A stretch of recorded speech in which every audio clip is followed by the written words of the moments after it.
Amigos, ¿qué tal? Bienvenidos a Cambio de Agujas. Hoy con nosotros tenemos a Sofía Balbona. Sofía, ¿qué? ¿Cómo estamos? ¿Qué tal? Muchas gracias, Cristina.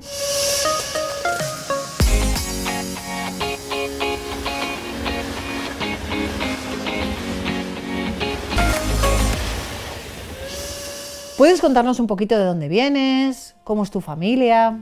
Yo vengo de una familia mi madre era profesora, mi padre militar, entonces en casa siempre eso de estudiar, de sacar mejores notas, la ambición, ¿no? de leer, de lectura, cualquier tipo de lectura, no todo lectura que tenía que ver pues en la lectura rusa, por ejemplo, ¿no? Pero nunca nos sabíamos, en la infancia yo nunca había oído la palabra de Dios. Mi familia materna, si hagamos un poco el árbol de la familia, son musulmanes. Ellos, de hecho, mi bisabuela era turca, nació en Turquía, pero es que ella también tiene una historia, que su madre era judía y su padre turco. Y se enamoraron y por tema de la religión no se podían casar, ¿no? Entonces se fueron a Albania y ahí abrieron una tienda de alfombras. Y ahí pues empezó la historia de mi familia por esa parte, ¿no? Pero es que por parte de mi padre son ortodoxos.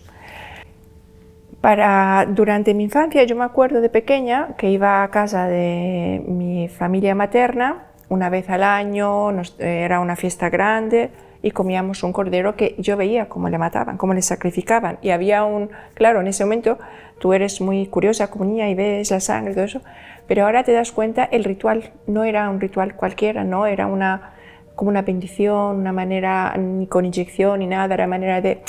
Pues era un ritual que dices, en ese momento pues dices, bueno, así mata, ¿no? Y luego, una vez al año, iba a casa de mi familia paterna, todos, así que todo lo que comíamos el cordero, íbamos ahí y a los niños nos daban unos huevos rojos. Yo no sabía de qué iba, estaba muy contenta porque nos juntábamos todos los niños, todos los padres, los abuelos, de todos los lados, los primos. Y luego, claro, después, cuando ya en el 89 cayó el comunismo y empiezan a entrar, por un lado, pues escuchas la palabra Jesús, la palabra Dios, Alá, los santos, el Papa, empiezas ya a hacer tu puzzle, lo que has vivido, ¿no? Y te das cuenta que lo que tú vivías era que por un lado se celebraba el Ramadán y por el otro lado se celebraban las Pascuas.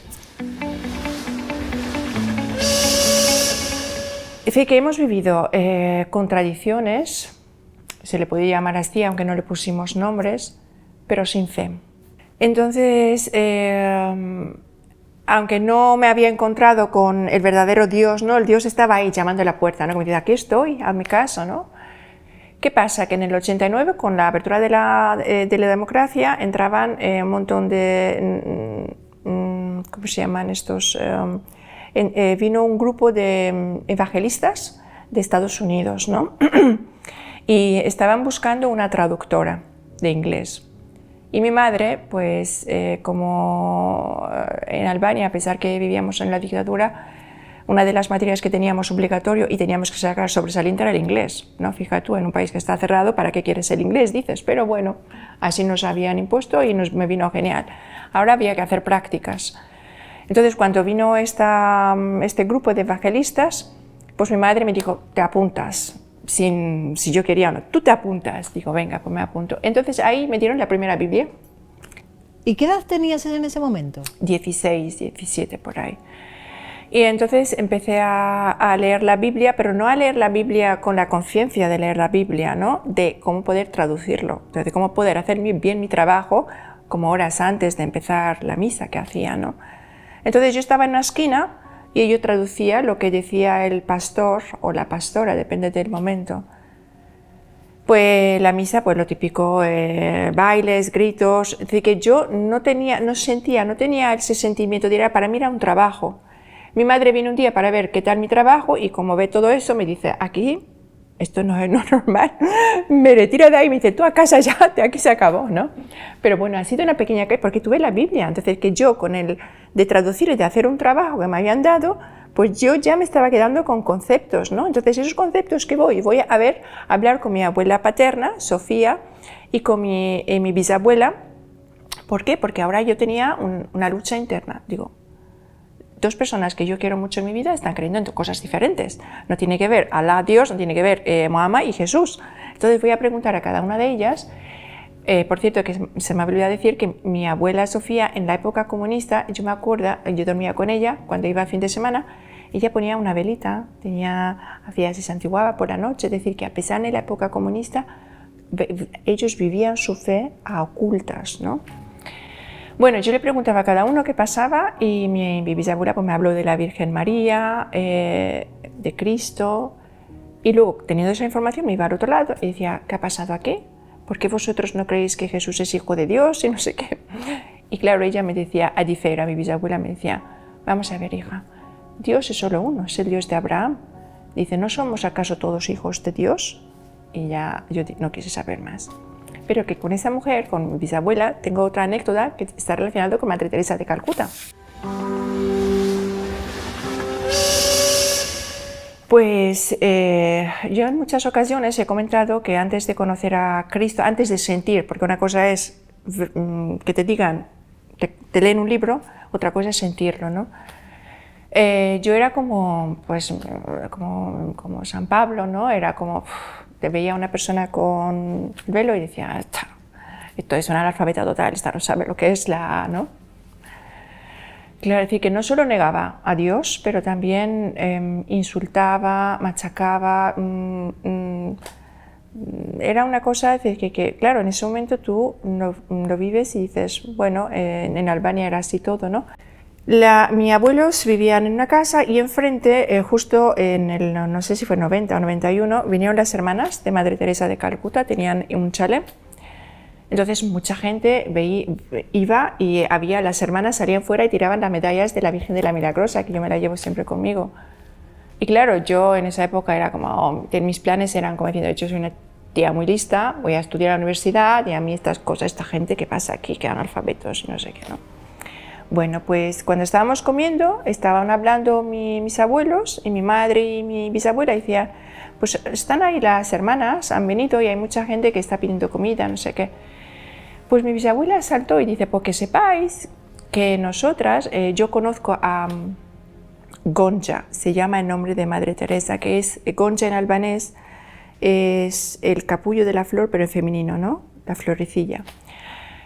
Conozco a Gonja cuando éramos pequeñas, justo en una ciudad que se llama Gjirokastër, donde vivía mi bisabuela. Habían asesinado a su padre y la madre y los 4 o 3 hijos, no sé, porque uno le murió. Estuvieron una temporada, 2 veranos, justo en el mismo barrio que mi bisabuela, y jugaban juntas. Jugaban juntas y digo, bueno, y yo pensando, ¿y cómo jugáis? ¿Cómo juegan? ¿No? Dice, no, con ganchillos, rezando, contando nuestras historias. Dice, pero no, lo típico. Me refiero que el Señor me estaba hablando a través de una persona que quería mucho y que fue muy importante para mí en mi vida, que era mi bisabuela, de otra persona que yo estaba rechazando solo por su traje y por de dónde venía, ¿no? Otra caricia del Señor. Claro, en ese momento tú no lo ves, pero es así. ¿Y cómo entra Cristo en tu vida? Porque te va mandando mensajeros. Me manda mensajeros. Bueno, Cristo entra que yo voy a estudiar en Italia. En Italia voy a estudiar económicas, porque claro, yo pues era así, ¿no? Voy a estudiar económicas, ahí conozco a un chico que se llama Miguel, que es el padre de mi primer hijo, ¿vale? Porque yo me casé con él, me vino en España, me enamoré, me vine con él, ateo total, él sigue siendo ateo total, no cree. Y estuvimos viviendo en casa de sus padres hasta que nos dieron a nosotros un piso, y ahí la mamá de Miguel, la abuela de mi hijo, Milagros, que descanse en paz, ella era muy devota a la Virgen. Entonces me hablaba de la Virgen, nos fuimos a la misa sin entender, yo para acompañarla para decirle que no, y yo miraba ahí y no entendía ni un papa de lo que estaban diciendo, no porque el castellano no entendía, es que no entendía el ritual, ¿no? ¿Qué significa eso? Y dice, ay, venga, hija, que voy a rezar una Ave María para ti y no sé qué. Y empezar mis primeras, decir, que fueron mis primeras oraciones. Alguien rezó por mí, que yo sepa, que yo le he visto, ¿no? Y yo creo que ahí cada oración es como una apertura del corazón a que tú no te das cuenta. Ahí fue otra caricia del Señor. Bueno, la historia es un poco larga, mi historia personal, me refiero a que yo me divorcio, tengo un juicio ahí tengo un hijo mayor que se llama Miguel, tiene 22 años ahora mismo. Y en ese camino del divorcio fui a hacer el Camino de Santiago. ¿Por ¿Vale? qué? ¿Por qué? Porque mi vida ya estaba, llega un momento que dices, tienes el trabajo perfecto, ganas dinero, pero te falta algo. El divorcio, ya te has divorciado, me refiero, ya estás tranquila en lo que querías, ¿no? Ya te han dado a ti la custodia, pero es que hay algo que me pone inquieta, como que estaba así como... Y dije, venga, voy a hacer el Camino de Santiago. Empiezo a hacer el Camino de Santiago. Y durante el Camino de Santiago me encontraba varias personas y una de ellas me dijo, ¿sabes que tienes que hacer el Camino de Santiago con un objetivo en la cabeza? Digo, venga, digo, pues que no quiero perder a mi hijo, a Miguel, ¿no? Porque aunque la custodia era mía, pero claro, había conflictos. Y claro, y hago así, camino y camino, andando, y durante el camino llega un momento que oigo como una voz, ¿no? Una voz que todavía me sigue. Y la primera vez que me dijo, no te preocupes, no vas a perder nunca a tu hijo es tu hijo. Bueno, me han pasado más cosas en el Camino de Santiago. Llego al Santiago y cuando me dicen, ¿cuál es tu motivo? Iba a hacer motivo turismo para ver España y dije, motivo religioso. Así, me salió del alma, me dieron el certificado y todo eso. Vuelvo, pero claro, tú vuelves y empiezas otra vez con tus cosas diarias y se ve que no estaba yo preparada para abrir totalmente al Señor, entonces entro en el mundo de constelaciones, en el mundo de tarot, en el mundo de Reiki. Es decir, que yo no aceptaba, porque si yo tenía que aceptar a Cristo, tenía que aceptar todos los mandamientos de Cristo, todos los pecados que yo había hecho. Uno de los pecados graves que yo hice cuando estuve en Italia fue un aborto voluntario, ¿no? Entonces, para mí, claro, uno te dice, tú empiezas a leer y te dices, ¿qué estás matando una vida? ¿Es una vida? Y dices, bueno, esto no es verdad, esto te lo has inventado tú, y tú yo seguía conmigo. Entonces, para no aceptar a Cristo, para no aceptar mis propios pecados, pues yo cogí otro camino a un Dios a mi manera, ¿no? Me vino muy bien, porque como siempre digo yo, el Señor sabe muy bien lo que hace, porque ahora mismo esta entrevista lo van a ver alumnas mías de constelaciones, de Reiki, porque yo tenía la maestría de Reiki, de que yo arrastraba más gente detrás, ¿no? Y van a ver que, de hecho es un mensaje para ellos, ¿no? Todos los que estamos en la Santa Iglesia ya sabemos, ya tenemos la conciencia que todo eso son métodos demoníacos. Por ejemplo, el tema de Reiki, tú en Reiki estás haciendo una sanación, pidiendo, ven a saber tú a quién, haciendo unos símbolos, ven a saber tú a quién. Claro, lo peor es que sabemos a quién. Sabemos quién es, ¿no? ¿Por qué? Sabemos por qué, porque primero el Señor nos da todos los medios, nos ha dado la ciencia, nos ha dado las terapias, el Señor mismo, pues, ¿no? Los santos, ponía las manos, ¿no? En la cabeza. Pero si tú quitas a Dios, a ese lugar, a ese puesto sagrado, entra el bicho, como digo yo, y ya está, ya no tienes más a Dios, estás desprotegido, ¿no? Y todo lo contrario. Entonces, en el Reiki, lo digo porque es puerta al demonio total, porque tú estás no solo con la excusa de que yo ya no necesito a Dios, yo puedo sanar, pero además te das como en tu nombre o nombre del demonio, tú estás sanando o maldiciendo, mejor dicho, a la otra persona, ¿no? Eso lo quiero que lo sepan porque lo he vivido yo, es decir, que eso lo he vivido y es verdad que en el momento te hacen la terapia y dices, ay, qué bien, pero eso es el propio demonio que te da y luego te quita multiplicado, ¿no? Por 10. Y al final, ¿cómo sales de ese mundo? ¿Cómo salgo de este mundo? Pues salgo de este mundo que conozco a mi marido, que se llama Jesús, con quien me he casado, y cada uno le hemos aportado un hijo a la familia y tenemos un hijo en común que se llama Gabriel. Gabriel nace y está muy bien y con 18 meses le diagnostican autismo, que no es nada del otro mundo, ¿vale? Pero para nosotros era...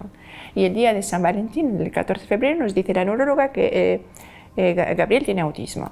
Y claro, se nos cae el mundo encima, porque claro, tú tienes... pues y es cuando dices, Señor, ¿qué he hecho yo para que merecer esto? ¿No? Que no quería saber nada de Dios, pero ¿por qué pero si yo soy una buena persona? Y empiezas así, ¿no? Claro, empiezas con Reiki, otra vez con constelación, no sé qué, y ves que ahí la cosa no avanza, pero no avanza él y no avanzamos nosotros. Discusiones en familia, historias mejor para no recordar. Cuando yo llevaba al niño, a Gabriel en una terapia, paso por una parroquia que se llama San Gabriel Arcángel. Entonces, como yo era con el tema de, no sé, es una señal del universo, una señal de la naturaleza, no sé qué, digo, tengo que parar esta parroquia. Y ahí conozco al padre José Manuel, a Chema, porque era el párroco de la parroquia. Yo en ese momento estaba muy enfadada con la política, yo pertenecía a un partido político, y entonces estaba muy enfadada, y vengo y entro donde el párroco y dice, hola, ¿qué tal? Soy fulanita, no sé qué, pertenezco a la asociación tal cual, quiero echar una mano, y empiezo a soltar peste yo de toda la gente de la política, y claro, el padre José Manuel miraba así como diciendo, ¿ya has acabado? Digo, sí, y luego digo, oye, que me quiero casar, ¿por qué? Porque en realidad lo que quería era que si había un Dios, que sanara a Gabriel, porque si Dios hace milagros y si el Dios del milagro está aquí, pues me tiene que sanar a mi hijo, ¿no? Yo y mi prepotencia, pero aún así el Señor estaba ahí. Y me dice José Manuel, a ver, tienes que estudiar. Digo, uy, entonces no voy a estudiar. Yo aquí no voy a estudiar. Pero bueno, vamos a ver, ¿tú te has bautizado? Me dice, digo, ¿cómo voy a bautizar si vengo de un país comunista que no tengo ni bautizo ni comunión? Pero eso hay que hacerlo sí o sí, ¿eh? Digo, venga. Entonces pusimos una fecha y me casé. Nos casamos ahí muy bonito, todo con cantos y todo eso, pero había ahí algo que yo decía, bueno, ¿aquí qué pasa? No ha pasado nada, como la vida sigue igual, no sé, yo he recibido algo, me han dicho unas bendiciones, unas palabras, pero no me he enterado. Había un señor ahí otra vez en el paro que se llama Pablo y me dice, tú te has casado, pero no te has hecho la confesión. Y es como si no hubieras recibido nada. Tú sigue ahí, sentado en tu sitio, me dice que no te va a venir nada. Digo, que tengo que hacer la confesión, ¿en serio? Y ahí empezó una guerra interna, empezó ahí que no podía dormir por la noche. Y estuve mirando, me pasé en los consejos del Papa Francisco, empezó a hacer, digo, y digo, eso tengo que hacerlo en albanés, la letra, para que nadie entienda en casa qué estoy haciendo, ¿no? Pero era ver y ver y decir, es imposible, ¿cómo he podido hacer? Yo soy un monstruo, ¿cómo he podido hacer tantas cosas en mi vida? Y ahí es cuando dije, pues aunque haya hecho todo eso, estoy aquí en la iglesia, me han permitido casarme. Digo, algo tiene que ver en esta iglesia, alguien le tiene que estar guiando a esta iglesia para que yo pueda, a pesar como soy. Entonces Pablo, este señor, me dijo, mira, te aconsejo que vayas a confesarte con el padre Juan. Me dio el teléfono, que el padre Juan no tiene móvil, no tiene WhatsApp. Entonces por WhatsApp para mí era mucho más fácil, y yo llamando, quiero confesarme. Me fui a confesar con él, 1 hora y media de confesión general. Y fue algo muy bonito, muy bonito. Era como... me sentía, no sé cómo decirte, no sé, me sentía como, cuando salí, como una persona nueva. Como que yo he tratado mucho en perdonar muchas cosas a mí misma, ¿no? Y sí, a veces pues seguía todavía intentando perdonar. Pero cuando salí de esa confesión era como escuchar a Cristo que me decía, no te tienes que perdonar, ya te he perdonado yo. Entonces ahí yo me sentí como diciendo, Señor, no me merezco esto, ¿no? Y cuando el padre Juan me dio me dijo, tienes que rezar un Ave María, un Padre Nuestro. Digo, con todo lo que yo he hecho, solo tengo que hacer esto.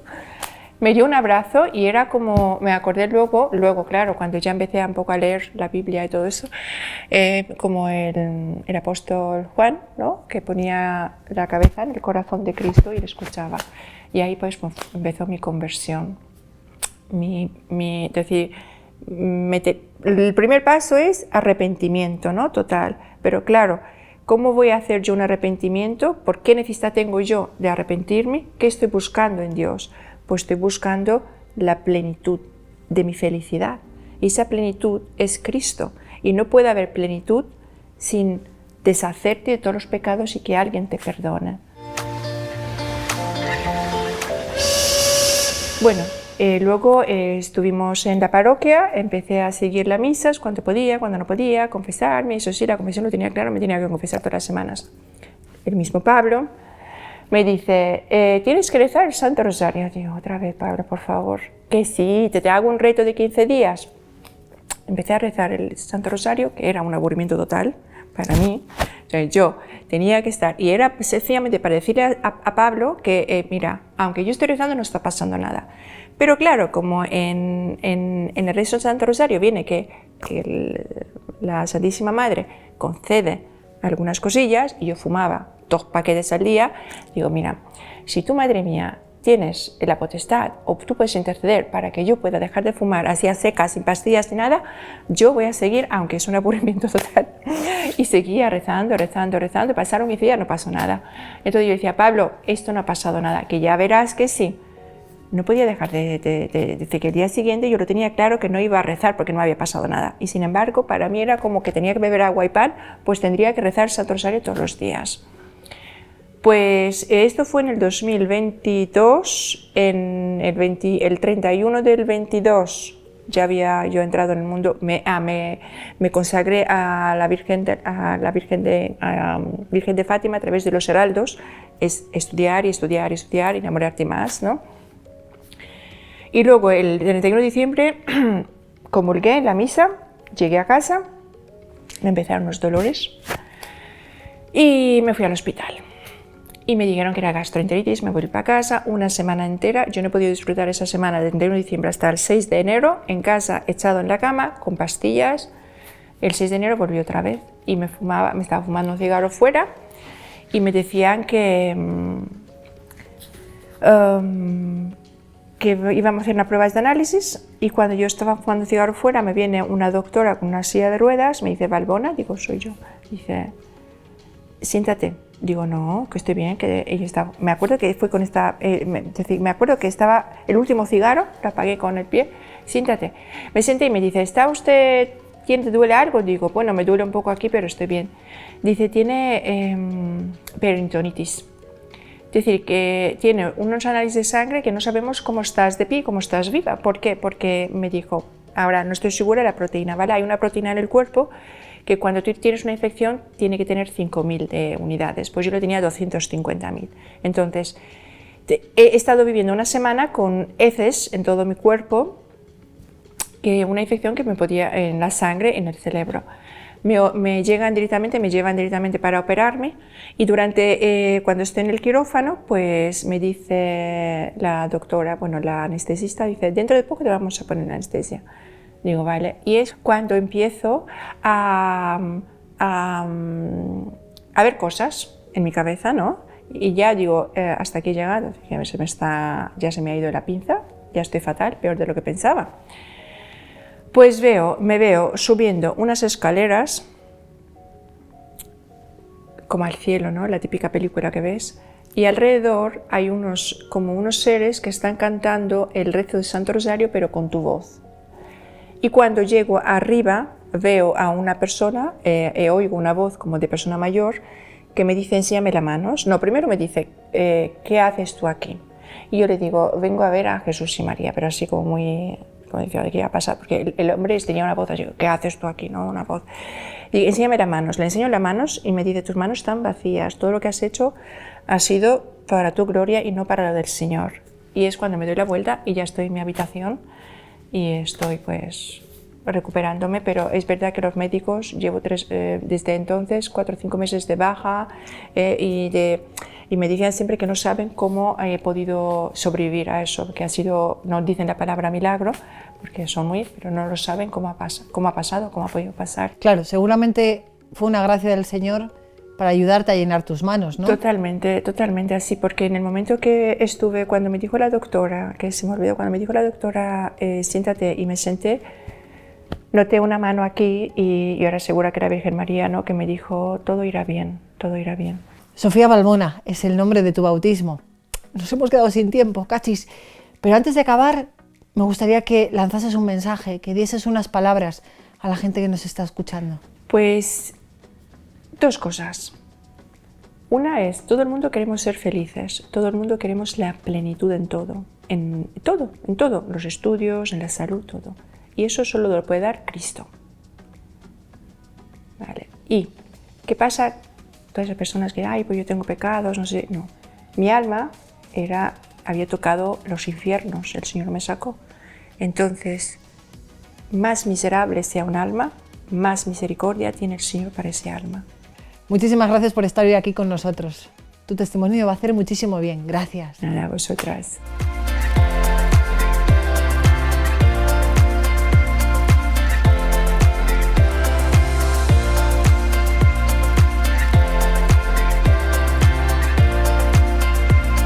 Amigos, pues ya lo veis, podemos ser ortodoxos, judíos, protestantes, musulmanes. Ay, pero el Señor va detrás de nosotros y a veces, pues, no sé, aparece la persona menos, no sé, que menos esperamos. El Señor nos persigue. Por favor, dejaros perseguir por el Señor. De verdad que vais a acabar en las mejores manos. Gracias por estar hoy aquí con nosotros.